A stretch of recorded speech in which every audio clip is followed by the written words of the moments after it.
Do you have moly paste to put on the top of the shim cover? You do? Yep. All right, well, let's use yours then.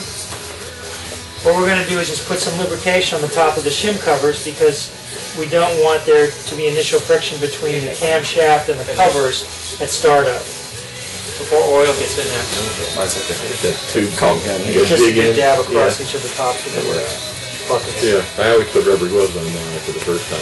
As soon as there's going to be no lubrication get there rid at of startup. So that's what this is going to do. I'd put more. More? Oh yeah. A good dab, like a good dime on each. Invaluable daisy, things like that. Yeah, assume that's the only lubrication for the first minute of the engine running. That's good. You just do that on the rest of them.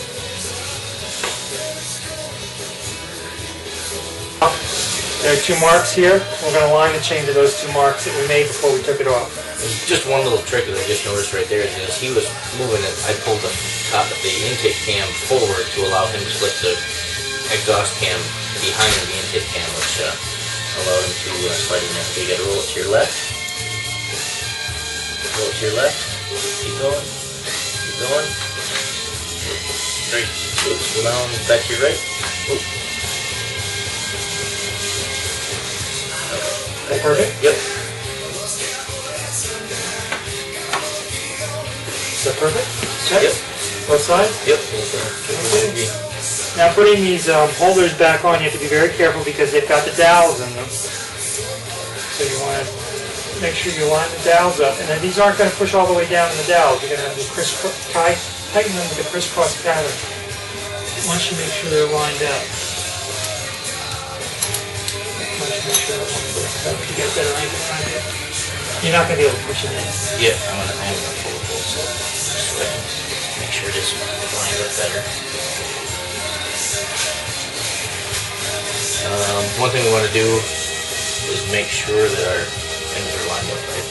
Yep. Learn that from one video that we watched. Make sure that the rails are in the proper where they should be.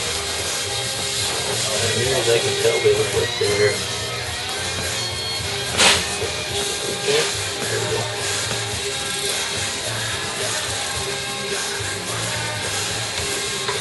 Oh wow, okay, there you go. Good. Put the bolts in. That was easier than mine. Okay. Yours might be difficult. If it is, just make sure the dowels are aligned with the bolts in, and then you tighten them down in the crisscross pattern so no one bolt gets tightened down more than the others. They each go down. It's just a process that takes some time. And we're going to do it here, but we won't have to do it from the start since the dowels went right in. But when I did mine, I essentially had to, there was about a 1/4 of an inch clearance that I had to slowly tighten the bolts down to get it to fully seat. And it worked fine, it just took time.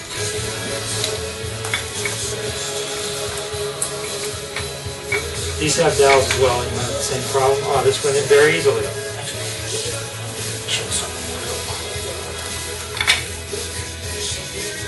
Yeah, there's 2 O-rings on there. You got to make sure that they did not come loose or out of place or anything like that. Yep. And I actually had bought a couple of extras of those just in case.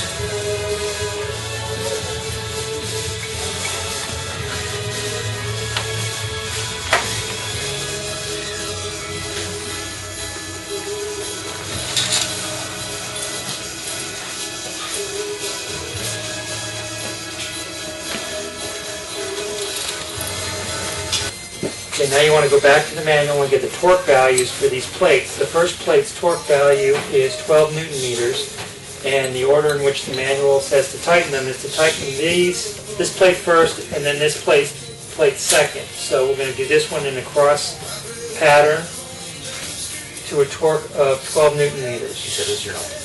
I didn't say that. So start here and then go there, crisscross, in and out.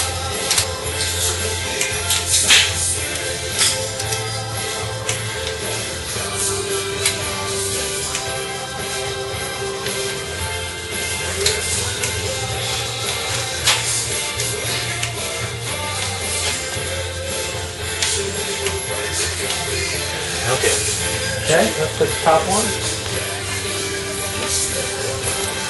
Same torque values.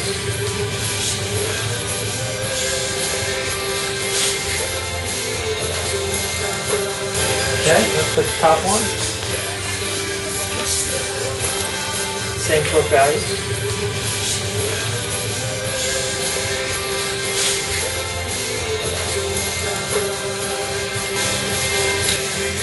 Before we tighten that down, let's tighten the cam chain by taking out the adjuster, just to make sure the cam chain is tight. And we've torqued down all the plates.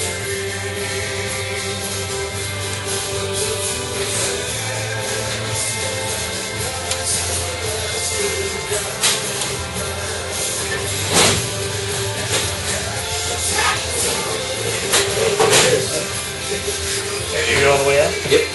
Yep. I'm going to turn it all the way to the... Yeah. Yep. Had to come back and get the list.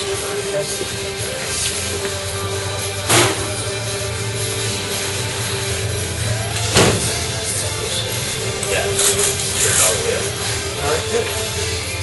Let's put the dust cover back on.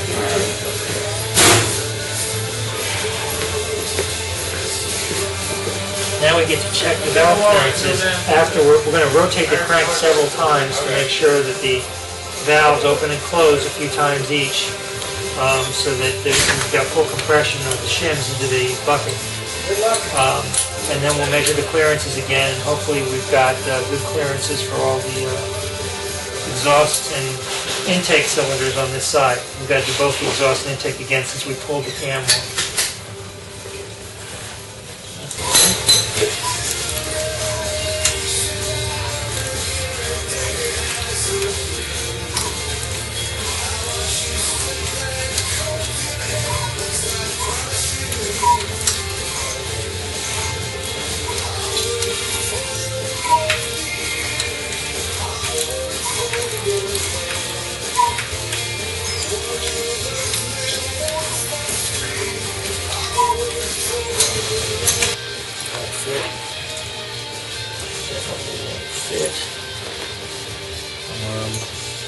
So 1.2 fit in both of them, but it was a little bit. 0.152? Yeah, I would say they're both 0.16 because they're both went in, but both are just. Okay, good. So they were 0.16 before and they're 0.16 now, and they're perfectly in spec. Yep. Okay, so we're ready to button up the left cylinder. Yep. Left side of the bike. The important part here is to make sure you're... When you Go ahead. Oh, you can do that. yeah, when you're getting ready to put this back on, you want to make sure you pull all the sealant The old stuff off. Yeah, the old sealant off these lobes, and make sure that the gasket is completely clean. To tell the difference between the right and left side has two hoses that attach to it. The right side only has one. So if you want to shut it, clean this stuff off, it's going to take me a few minutes to do that. We're back. Okay, we're back. Okay, we obviously rechecked the values and our gaps, and they all came up good. So now we're ready to reinstall the head cover after we got everything done. You cleaned it up real good. Cleaned all of the sealant off of these half moons very, very well. Checked all your gaskets in here and around. Yep, gasket completely around. Cleaned it. Make sure it's cleaned everywhere. Check these gaskets too on this side. This 1, 2, 3. Make sure they're in good shape. So, and then for reinstalling it, you can do it one of a couple ways. Today I'm going to just take and put the gasket sealant right on these half moons. Another way that I've done it is I've actually set the cover on top and then put the sealant on the half moons on the bike, around the engine. Just kind of a different way to do it, whatever works best for you. That's good, because that one can't last longer. It looks bad, but it smells bad. What kind of sealant do you use there? This is just Permatex. It's ultra black, high temperature sealant. You can use that. You can use the Honda stuff, whatever. I'd go probably 3/4 of an inch on each side, just to make sure you've got a good seal. You always wipe it up. Yeah, you don't want it too thick, because you don't want it coming off from the inside of the valve cover. Actually, try it.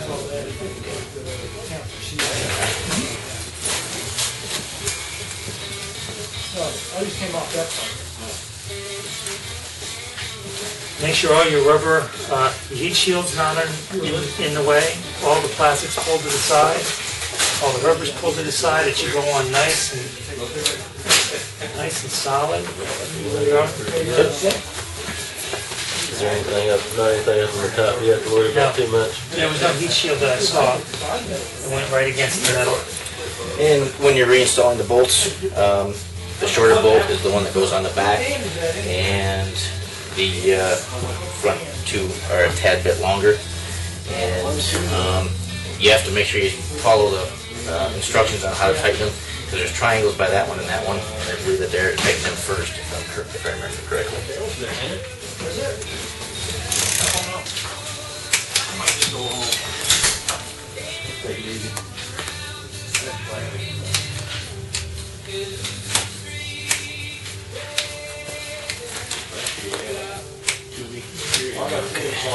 Put the plugs in and button it all up. Yep.